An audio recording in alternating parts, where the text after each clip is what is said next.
Welcome to the Women's Money Wisdom Podcast. I'm Melissa Joy, a certified financial planner and the founder of Pearl Planning.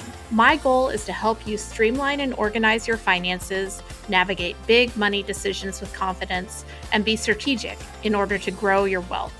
As a woman, you work hard for your money, and I'm here to help you make the most of it. Now, let's get into the show. Just a quick note before we dive in. The information that we share is meant to educate and inspire, not to serve as personalized financial advice. Everyone's situation is unique, so be sure to consult with your own financial professional for guidance that fits your life. And just so you know, the opinions shared in this podcast are my own and those of my guest, and they don't necessarily represent those of any organizations that I'm affiliated with. For more important disclosures, please go to our webpage at pearlplan.com. Now, let's get started. Stick with me here. We're going to be talking about addiction today. And it's a topic that I want everybody to listen to, because if it doesn't impact you, it likely impacts someone you love. And we're just going to have a real conversation about what it means to integrate, kind of some of life's battles into financial planning conversations. And I'm thrilled to be joined by one of my favorite people, Karen Coyne, who is a financial planner at Clarity Wealth. Is that right, Karen? Clarity Planning, excuse me.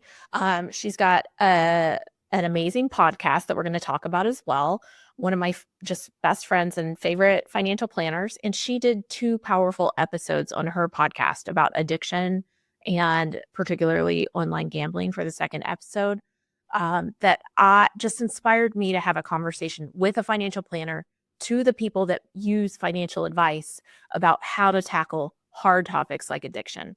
So Karen, welcome to the podcast. Thank you, Melissa. So well, fun. Tell me a little bit about your podcast, Money Without Math, so that the audience knows that there's another fantastic financial planning podcast that they can subscribe to on Spotify. Thank you. Yes, on Spotify, Money Without Math. And the whole idea of the show is to talk about, these issues, like you mentioned, that affect us in our daily lives, our real lives, which are often very messy. It's not the perfectly clean charts and graphs and, projections that we, all the other type of information that we get bombarded with from financial services media. It's not just about what stock or what index or what sector did what. It's about, addressing money issues as they affect us in our real lives, which is quite different. So different. I mean, the function of a financial planner is to be technically proficient and super strong when it comes to numbers, when it comes to investing, when it comes to financial decisions. And yet there's such an important component of our profession that is emerging, that is powerful, and that I think is different, that is all about how you integrate your life into your money matters. And it should start with your life, right? And frequent listeners to this podcast know I often say you don't need a financial planner just on a good hair day, that you need to be comfortable talking about, what's going well, but also what is quite difficult. And, for many families, addiction can be one of those things. Yes. So what inspired you to have these conversations? Just talk to me, and we will I'm going to have links to your excellent episodes. We're not doing a repeat of those episodes. We're going to, this is just us talking about what we see from the seats we sit in. But what made you feel like it was important that we start having these discussions? So you mentioned, this world that we live in financial planning, and how we look to really integrate the work that we do with our clients' lives. And for many years of my career, have felt like in some ways I'm a spotter. I'm always on the lookout. And in some things we're very trained. Like, we're trained to identify things that might be happening, like cognitive decline or elder abuse. And those are very common. And we actually, we have CE, we're required to do continuing ed. We are required. And yet it boggles my mind that addiction almost never, ever comes up, even though it affects, roughly 1 in 6 of our population. So it just boggles my mind that we're not talking about this more. But how it came to surface was I reconnected with Amanda Copeland, who you may remember because you were with me, and we met at the Invest I- in Women conference In in Atlanta, Atlanta. right? Yes, Yes, I totally remember that. yes. And so we reconnected and we were chatting about, you know, opening up the conversation both among our own advisor community and ourselves, addressing addiction, among the advisor population and also with our clients. And I was like, say no more. I'm in, let's do this. So, also props to Amanda for all the work that she does, because she was a big part of that. That's huge. I hear exactly what you're saying. When we sit down with people, often they come to us initially with either a challenge or an opportunity. I'm getting ready to retire. We just inherited this money. I feel like I paid too much in taxes and I don't understand why. There's an entry point and then you get to know each other. You talk about your lives, who you are, what's important to you. But then life happens, you get the phone call on a Friday night. Oh my gosh, my son's wife is, there's a divorce going on and it's not going to be pretty. Or I can't get my spouse to share information on financials. That is one sign in this conversation, because often it's not the person who's in the addiction that's reaching out. It's the people around them, oftentimes family members who are, asking for help when, the person who is going through it isn't able to, kind of grab that life jacket themselves. Yes. So what I talked about, Amanda, in our episode was largely about, well, the landscape, what addiction looks like. And, that a lot of people think initially of things like nicotine, alcohol, maybe marijuana, when they first think of addiction. And they don't necessarily think about porn, sports gambling, shopping, all these other, if we broke it down, social media, Mobile? right? Yeah. Right. So if we included all those things, all of us, we could say pretty much all of us probably have some addiction. Sugar. So looked at that landscape and then also addressed the elderly population. She, brought up the fact that just use alone can create addiction. So, we as advisors tend to work with a significantly older population, and many times that's a large part of who we work with. And, if they're having a routine, they're going in for surgery that's fairly, like a hip, a knee replacement, something like that, then they're introduced to a drug and it becomes addictive. So just You're describing the opioid epidemic, which is not gone, and can be very, harmful to the entire economic and familial ecosystem. Yes, exactly. And that's something that, I don't think a lot of us think about when we're talking with our clients and they tell us that they're going in for surgery. We're not thinking like, oh, they could potentially emerge from this and end up developing an addiction.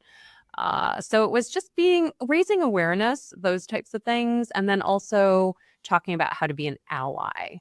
And recognizing that, of course, we're not physicians, we're not counselors, but again, like in terms of being a spotter, are there things that we can, where we can open up the conversation, help get them connected to resources? And, if you have a long-term relationship with someone, which in a lot of cases, that is exactly what's happened, then hopefully, that you are able to have that conversation. And I think that's just where the work that we do, it's the part of the work that we do that's so impactful that often goes so under the radar, because people are always talking about the investment returns and the taxes. And yet this is the stuff to me that like makes our work so rewarding and also so, so important. It makes it important. It also makes it difficult if you're that financial planner who does open the door for those types of conversations. But for me, it's a non-negotiable. We have to be talking about those things to do the work that we do. Not every client is going to want to talk about their mental health and well-being, and that's okay. Right. But for those of you listening who do use financial professionals, who work with estate planners, who work with even your tax professional, if you don't think you would be comfortable making that phone call and saying, here's what we've got going on and we're looking for resources. We also may need to rearrange our money because unfortunately, in so many cases, addiction has financial consequences. If you don't work with someone where you're comfortable making that phone call, where you'd say, there's no way I'm calling her or him because that just is not who they are and what they do, I would be reconsidering who you work with because, the probability is in life, whether it's addiction or something else, there's just days where you have to deal with difficulty and you need a partner who's going to be empathetic, relatable, and bring you objective advice that is holistic and just isn't just about account balances. Yeah, and you make a really good point, and I've said this many times too, which is, when you're looking for an advisor, a lot of times online you have these checklists of like, here's the things to look for, the experience, how do they charge, the fee, the fee, the fee. Well, at the end of the day, is this someone that you are going to pick up the phone and call when you have a problem, maybe even a problem that you're not really excited to share, something that's very, very difficult to talk about? I mean, this has to be someone that you feel very comfortable with, almost like an additional best friend or family member. That is so, so important and also goes under the radar. So I'm really glad that you call that out. Yeah, I think that I feel privileged when I receive those phone calls. Of course, I never want to hear that things are really difficult in a client's life. But I can think in the last 6 months alone, I think I reached out to you and said, a client reached out to me. There's an addiction in the family. And it was undercover. That's one of the things that you discussed in your episodes. When it comes, for example, to prescription addictions, when it comes to eating disorders, if it's online gambling, sometimes that can be quite hidden. And then, in this case, there was information that was needed from a professional that uncovered that, I guess, was, kind of the breaking point where someone who's likely keeping a secret that is weighing on them so much, that is so difficult, and they know they can't stop without help, has to reveal information to a spouse, and then to receive that phone call to say, okay, what should we do? There has been financial consequences to this that we're going to try to change. And, before I'm figuring out the money, my first question was, are you guys working with mental health professionals? Because not only for the person going through it, but also for the supportive family member. I think it's really important and part of your conversations as well to have good mental health rep. And I often talk about in this podcast and or in client conversations that I see a therapist every other week. I think many people should see therapists, and as a high functioning executive, it is such an important part of my toolkit for well-being. And so we start with that. Is your mental health okay? Do we have, a mental health emergency where we need to deal with that first, and then we'll figure out the financials? Yeah. And that to me is an example of exactly what we talked about in terms of just being a strong ally. That's exactly what you're doing for your clients. And thank goodness that they have you and they have someone like you that they feel comfortable sharing that with, because I'm sure there are people out there that are either doing this on their own. They don't have a team. They don't have a squad already assembled. Right. And or B, they have that person that they really don't want to pick up the phone and call. They don't want to share that information with them. So yeah, and there can be a huge stigma within families as well, depending on perspectives and things like that. But I know you're creating that, empathetic zone with your clients as well. And not only are we spotters, but we're also connectors in some cases. Now, we don't always know, hey, here's a treatment center or something like that. But sometimes we know the right professionals, like you've described with Amanda. Yes. And oh my gosh. And then so my conversation with Amara Durham, which was the second episode that you referenced, she and I had a conversation that didn't occur on the podcast, but a separate conversation that we had about how, let's say you don't open up the conversation as the advisor. And I say advisor, not just us, the financial advisors, but, a member of the tax team, a member of the legal team. What can happen is you have someone in a fiduciary role, a trusted role, like a trustee, who can become an unknowing, inadvertent drug dealer. Because yes, now, an enabler. completely. And what really blew my mind, so shortly after recording these episodes, I was having dinner with a couple friends who are in family businesses that are very successful. And I know they have teams and they have sophisticated planning in place. And I asked them, I recently have had these conversations with these professionals. I'm just curious, has anyone ever asked you as part of the, kind of inquiry onboarding process about addiction, any addiction or mental health issues among, yourselves or in your family? And they both looked at me stunned. No, Karen, no one has ever asked us that. And I thought, wow, I mean, these are people who are working with sophisticated situations and teams, and no one is talking about it. Yeah, it's so important to say what's going on in life, not just what's going on On in paper. the accounts. Yeah, it's not just about the statements. Yep. It is about your life and how the statements and the money within those portfolios can support that. And so, I think so much of your messaging is that there isn't shame in sharing and saying what you know and what you don't understand, and dealing with a circumstance you never thought you would be experiencing. You don't have to be judged when it comes to that. And I think that's something that everyone needs to hear that gets missed so often in the world of finance. Mm-hmm. Yes. And I think it goes both ways.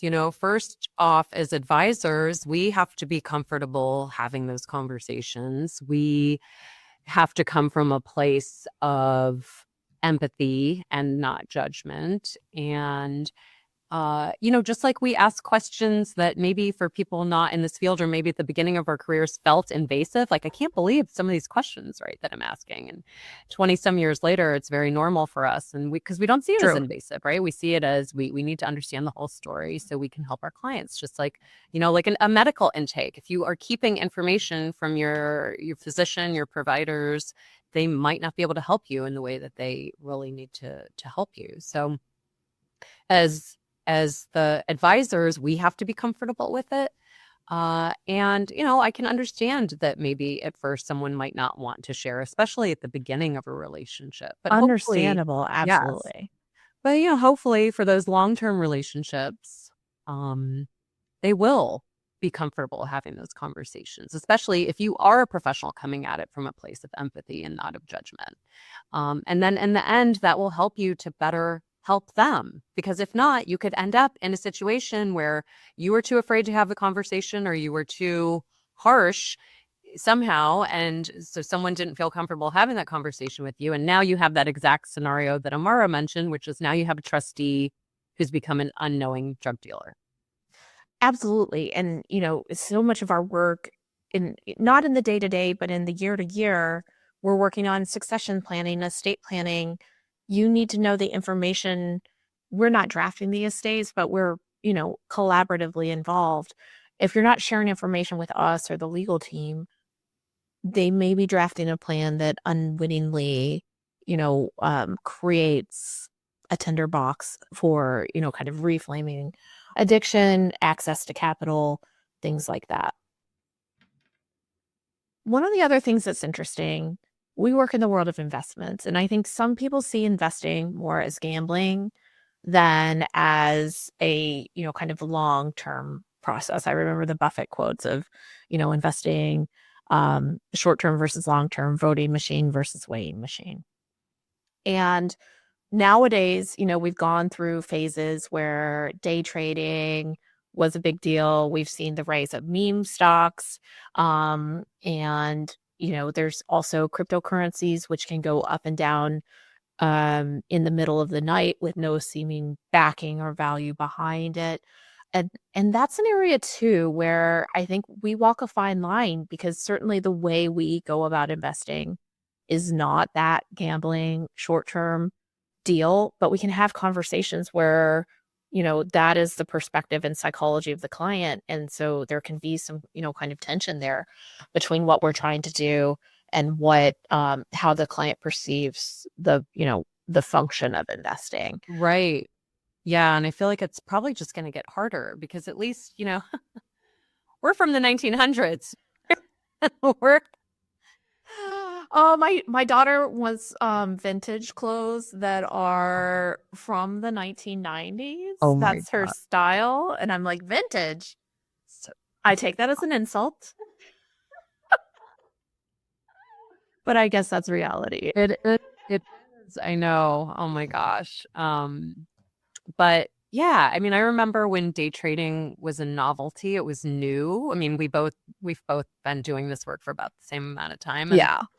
And and now all these things that you described, they're commonplace. It's not, yeah, it's more commonplace. And so I think there is a fine line where people might not see the difference. And so hopefully, again, as part of the work that we do, we can help, the folks that we work with understand that there definitely is a difference and the risks that are involved. And, also when you have these markets that we've had in recent times where just about everything seems to go up, and we've seen this movie before too. Yeah. Been there, done that. I mean, Yep. I'm happy for those years, but I'm also prepared for all the years. Yes. And if you have been DIYing, day trading, out there and Patting been in a yourself on the market, back because you're so so good at it. You're amazing. You're a genius because everything you touched has gone up. It's all golden. Yeah. Whereas I started my career as an advisor during the tech meltdown around 2000. And when I look back, I think, thank God, I'm so glad that I started my career in that phase where you see things imploding left and right, just for the sake of truly understanding the ramifications of what happens when you ignore the basic tenets that we learn, of diversification and so forth. Because Karen, sometimes we text each other. I'll just tell a story out of class, and we're like, those young FinTwit bros have never seen a downturn that lasted more than 3 months. nope. Like 2022 was hard, but it came off of a really strong 2020, 2021. The great COVID recession was about 3 months long, even though we lived with, the other societal implications for much longer. But I started in 98, although I wasn't an advisor then. I was learning the ropes as an assistant and then an investment research associate. But getting to see a prolonged downturn like the tech wreck was in 2000 to 2002, and then a few years later having something we've also never experienced, a great recession with the housing crisis, and coming out the other side with the lessons learned. Just, you cannot read a textbook to understand how that psychology changes. Because what people say is, I just go and buy more. I'm just waiting to pile up. That is not how the psychology works. And how does that tie into addiction and gambling? It's long-term thinking versus short-term thinking. Everything has changed so much, but there's some lessons that recent history does not provide to you. Yeah, that's a great point. Yes. And I also think, it's important to assess where you're getting those dopamine hits in your life. If it's a great workout, which also could be addictive, or it is like, I'm a genius trading. I made $10,000 this month on my new, very niche crypto coin or meme stock, or, whatever the case may be. If you're getting those dopamine hits and you need more to stay, kind of feeling good, it may be time to talk. It may be time, if it is that, the gamification of stock trading, where you need a professional to manage things, and you need a little bit of humility to say, I may not know everything and there may be a problem. Mm-hmm. That's a tough conversation, though. That is. And that takes a lot of self-awareness. Unfortunately, too, when we look at screens and the way that things are being gamified, which can be quite powerful and valuable if, kind of set up for well-being, companies are trying to move their bottom line based on influencing you to behave differently. And in many cases, they, do try to work those hits to the dopamine receptors. I think you shared a story about your son just saying, "Hey, I need you to authorize so I can start this online gaming app." Can you tell me that story? Oh my gosh. So he was under 18. He's 18 now, but he was probably like 16 or 17 at the time. And he was saying that some of his friends were using this app and it's so easy. I mean, they just, first of all, they just give you money and then you place bets and you just make money. Like, duh, why wouldn't you do that?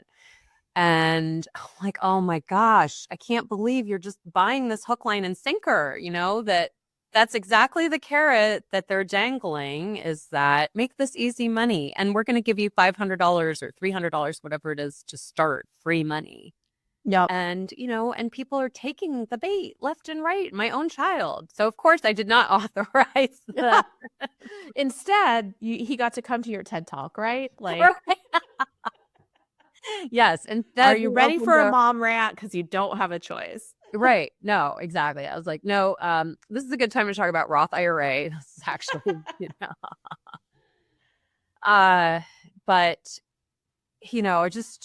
and again, I don't think that they will fully appreciate it until they see someone who's wrecked, because, you were just saying, yes, companies design these things to entice people and to give us those dopamine hits, but also the influencers that we see online specifically design their content to get a lot of hits, and their content is saying, I'm amazing, I'm a genius, this is what I did and you can do it too. And that's the content that they're seeing all day long. They're not seeing content. The influencers need the eyeballs, right? Because that's how they get paid. And you do not get paid. The eyeballs do not come for, investing is long term, compounding returns over 25 years. They get the hits of like, this is how you can avoid taxes if you establish an LLC, right, which is all BS. And then you're down a pathway where they may be selling you something, get rich quick down the road. Right. And so they're most certainly not disclosing that last bet that they made where they lost, big, or whatever the other side of the story is. They're not sharing that. They're only sharing the highlight reel. So everywhere we look, we're only getting a piece of the story to entice us. We're not getting the whole story. And especially in our, our younger population, where their brains are they're still so impressionable. So malleable. Yes. Yeah. So it's a wild west out there. And, and your kids can do a lot of these things without you necessarily knowing. So I think it's, you have to, it's like we can't even cover all the risk protections that we need to do between our parents, our kids, our clients. It's just, it's all around us. It's a lot. It's a lot. That's why they call us the sandwich generation. It is not a simple ham and cheese either. When I was thinking about this episode and preparing for it, I really wanted to leave people, first of all, just with the messaging that it's okay to talk about the difficult things, including and especially addiction, with your professionals, especially your financial planners. And I hope with that, you hear the messaging that we talk about all the time about mental health rep, about how so much of money is psychological. And certainly we're not psychologists, but we are informed by psychological perspective, I think, when done right nowadays. I also thought about like transparency, how having a trusting engagement with professionals like financial planners reveals information that may protect you or may limit the losses of addiction. For example, if your clients are, I'm assuming you talk about how much money do you have in this account and what's there, like having those conversations where it's transparent and you update those numbers each year. You may be like, why was that account 300,000 last year and it's 100,000 this year? Where did that money go? Because the return story doesn't make sense. But I think that could be protective as well. Yes, definitely. And I think a lot about, again, kind of the physician reference, which is they can't help you they might not be able to help you or give you the help that you truly need if you're not forthcoming in what your symptoms or issues and challenges are. And it's very much the same. So if there is an issue, but it's not coming to the surface, you're not having the conversation for whatever reason, it could potentially only make it worse, because you might not have the right language in your estate plan, for example, to address a situation that could arise. And so yes, it's so important to have those difficult conversations, because in the end, hopefully, it will just help give you, that support and improve outcomes to the extent that they can, or at least, not make them more difficult than they need to be. Absolutely. And also, just like one of the things you discussed in your episodes, we're kind of anticipating sharing information can help if something changes. But if you've struggled, with addiction in the past, you could share with your professionals, these may be signs. I am, in treatment, or I've been, for lack of a better word, in remission for this period of time, or sober for this, since when, but this is if this were to happen, this would be somebody I would trust you to contact, or things like that. Yes. So kind of front loading that conversation of, here's how you can support me, or here's some things to look out for. Yeah, that's kind of advanced. And then on the advisor side, we can do a better job of normalizing the conversation by including it if you use a questionnaire or in your, initial intake discovery process, just asking everyone that question of, are there any addiction or mental health issues, whether in yourselves or, in family members that might present a challenge to planning, and just normalizing that. So it's a part of every conversation. Then folks don't feel like, oh, this isn't the right place to talk about what we've got going on. I agree. I just think this conversation is so powerful, and it's another example of how the work that we do, even though I'm not a huge life planner, which is kind of an area of our profession, but more and more it's becoming more complex, because we're connecting money with the places it needs to go, with the places to invest or fix or solve. And so that's an ever-changing evolution. It keeps our jobs fresh, but it also makes it difficult and complex. Even though we have so many productivity tools nowadays, I feel like time is so scarce. But in a true financial planning engagement, the financial planner can certainly be a tool trying to assist with solving or investing in solutions. Exactly. And I think this is so relevant, especially with all the conversations around AI. Yes. And AI is going to be able to do wonderful things and help people in many ways, but can it replace being a good human? Not yet. No. And, I just believe that is an area where we can do something that AI cannot, is we can be really good humans, and we can problem solve in ways that AI might not even know, like you don't know what you don't know. AI might not know to spot or to identify or connect dots or ask certain questions. So yet, anyway. And so that's where having a human, having a personal relationship is, I just don't know that we'll ever be able to replace that, but certainly not anytime soon. I hope. Well, Karen, thank you for this very human conversation. One that I hope both our listeners who are out in the world making their own financial decisions here, but I also hope our peers who are financial planning professionals embrace the conversation as well and amplify this message that humanity is messy, and we're here for the messy conversations. I also have to give a shout out just on a personal level. You may notice similarities in our wallpaper. Karen was first when I built out this office. I was like, I need some fun wallpaper like my friend Karen's. So thank you for always being an inspiration. Everybody, listen to Money Without Math. And Karen, can you tell people how they can find you and any other shout outs that you need to make sure that, people can follow you? Yeah, definitely. Money Without Math, we're on Spotify. So yeah, would love for you to take a listen. Lots of fun conversations there. And Melissa, just want to give you a shout out and a thank you for continuing this conversation. I think it's so, so important. And again, it's not happening enough. So hopefully we can put this seed out there in the universe and that can help spread more conversations following this episode. So really, really appreciate you having me today. Thanks for coming for the real talk.